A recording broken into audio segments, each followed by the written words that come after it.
کر رہا ہے کہ ایسا نبی ہے جس کے ہوتے ہوئے پہلے تو جتنی دفعہ مرضی آ جائے جو پہلے پیدا ہوئے تھے کوئی فرق نہیں پڑتا.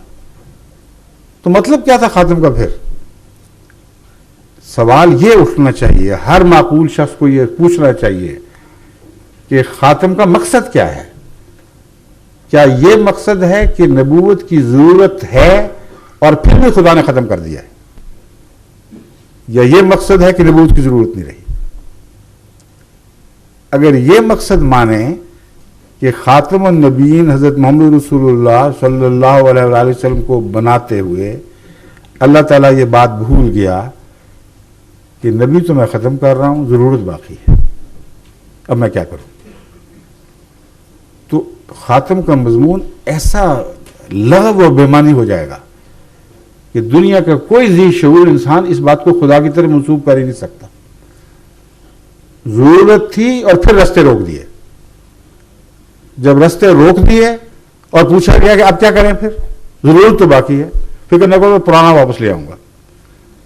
تو جب پرانا آ گیا تو ضرورت باقی رہی، اور نبوت کی ضرورت باقی رہنا آیت خاتم النبیین کی شان کے خلاف ہے. اگر اس لیے آپ خاتم ہوتے کہ ہمیشہ کے لیے نبوت کی ضرورتیں پوری کر دی تھیں تو یہ ایک کلمہ تعریف ہے.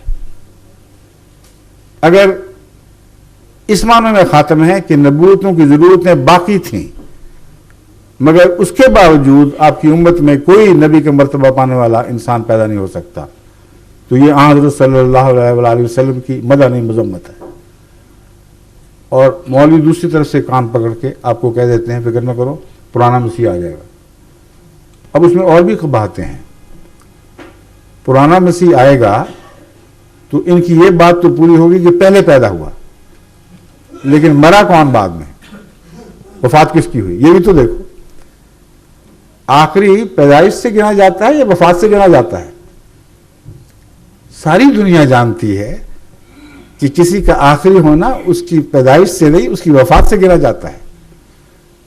بس ان کا قول یہ بنا، ان کا یہ تصور یہ ہوا کہ حضرت محمد مصطفیٰ صلی اللہ علیہ وآلہ وسلم کو عیسیٰ علیہ السلام نے جو 570 سال پہلے پیدا ہو چکے تھے اپنی آنکھوں کے سامنے پیدا ہوتے دیکھا، اپنی آنکھوں کے سامنے وفات پاتے دیکھا، اور آج 1400 سال ہو گئے ہیں ابھی تک نہیں مرے. اتریں گے تو مریں گے. اول تو اترنا ہی نہیں تو مرنا کہاں سے انہوں نے؟ کوئی معقول آدمی سوچ ہی نہیں سکتا. اترنا تھا تو کتنے زمانے بیت گئے، کتنی مصیبتیں امت پہ ٹوٹ پڑی. اترتے قصہ قضیہ صاف ہوتا. وہ ہے ہی نہیں اوپر بیٹھے ہوئے، تو یوں ہی مولویوں کا خیال ہے.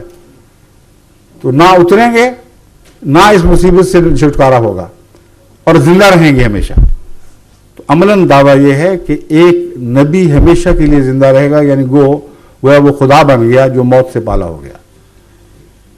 جبکہ خدا فرماتا ہے کل نفس ذائقۃ الموت. اور اگر خدا نہیں بنانا تو پھر خاتم النبیین عیسیٰ بن جائیں گے، کیونکہ حضرت صلی اللہ علیہ وآلہ وسلم کے وصال کے بعد 1000 سال سے بعد اس سے بھی آگے مرنے والا نبی در حقیقت دنیا میں آخری نبی ہے. ایک قباحت نہیں، قباحت پر قباحتیں اس میں پڑی ہوئی ہیں. اگلی بات سوچئے، عیسیٰ علیہ السلام آ کے دعویٰ کریں گے کہ مجھے خدا نے تمہارے لیے، تمہاری امت محمدیہ کے لیے نبی بنا کے بھیجا ہے، لیکن میری نبوت پہلی ہے، اضافہ کوئی نہیں اس میں. یاد رکھنا، نبوت میں اضافہ ہوا تو خاتمیت ٹوٹی. ٹھیک ہے؟ تو کوئی مسلمان کہے گا بہت اچھا، نہ آپ کی نبوت میں اضافہ ہوا نہ قرآن میں اضافہ ہوا. قرآن تو فرما رہا ہے رسول الی بنی اسرائیل. عیسیٰ علیہ السلام کو ہم نے بنی اسرائیل کا رسول بنایا تھا. تو جاؤ بنی اسرائیل میں ہمارے پاس کیا کرنے آ گئے ہو؟ اگر نئی وحی آئی ہے تب تمہیں حق ملتا ہے کہ امت پر حکومت کرو اور تمام عالم کے لیے رسول بنو. تمہاری تو شان ہی نہیں، تمہاری تو مجال ہی نہیں کہ موسوی امت سے باہر نکل کر بات کر سکو. ہمارے پاس کیا کرنے آ گئے ہو؟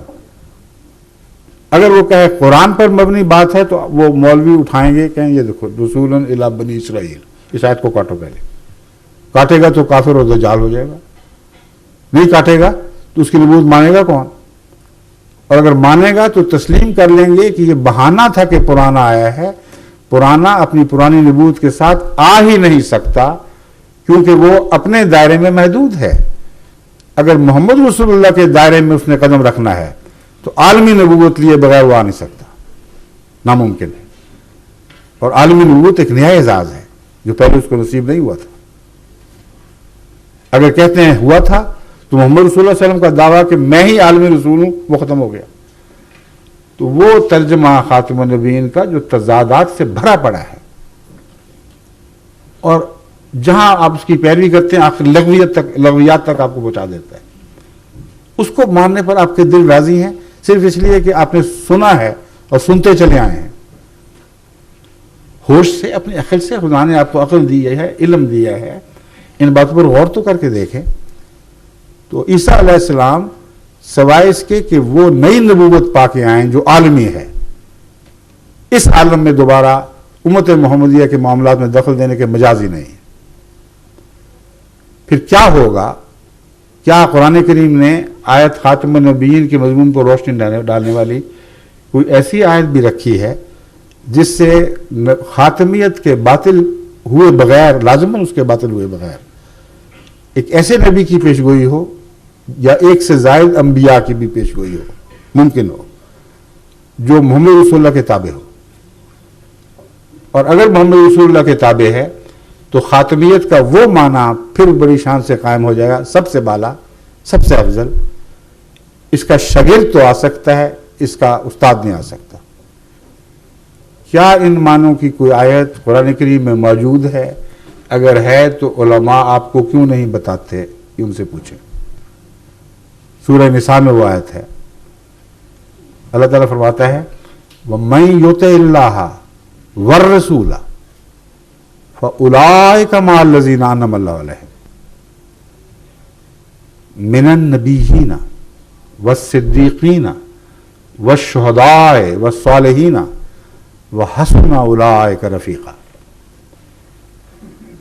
من یطع اللہ، جو کوئی بھی اللہ کی اطاعت کرے گا، والرسول، اور اس رسول کی، الرسول ہر دوسرے رسول کو نکال دیا اس میں سے۔ اور یہ لطیف نقطہ آپ سب کو سمجھنا چاہیے کہ ہر دوسرے نبی پر ایمان کی تو ہدایت ہے اور لازم ہے، محمد رسول اللہ کی اطاعت کے بعد کسی اور نبی کی اطاعت لازم نہیں رہی، کیونکہ آپ کی اطاعت میں سب اطاعتیں آ گئی۔ جو قابل اطاعت باتیں تھیں وہ سب قرآن نے رکھ لی ہیں،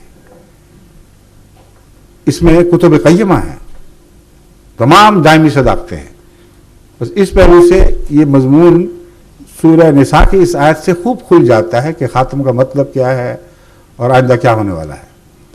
اللہ فرماتا ہے وَمَن يُطِعِ اللَّهَ وَرَسُولَهُ، جو کوئی بھی اللہ کی والرسول، اور اس رسول محمد مصطفیٰ کی اطاعت کرے گا۔ بڑا زبردست عنوان لگا ہے۔ کیا آپ خیال کر سکتے ہیں کہ ایسے لوگوں کو جو خدا اور رسول محمد کی اطاعت کرے ان کو سزا ملے گی، ان کے درجے گھٹائے جائیں گے؟ کیا ہو سکتا ہے؟ یہ سوال ہی نہیں پیدا ہوتا۔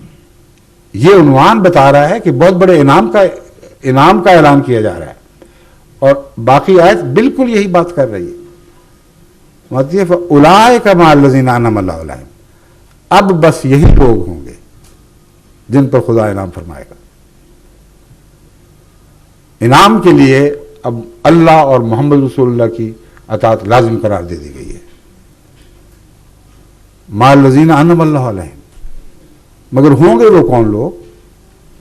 مِنَ النَّبِيِّينَ، ایسے لوگ اطاعت کرنے والے نبیوں میں سے ہوں گے، والصدیقین، اور صدیقوں میں سے ہوں گے، والشہداء، اور شہیدوں میں سے ہوں گے، والصالحین، اور صالحین میں سے ہوں گے، وحسن اولئک رفیقا، ان سے بہتر ساتھی اور کس کو کیا نصیب ہو سکتا ہے۔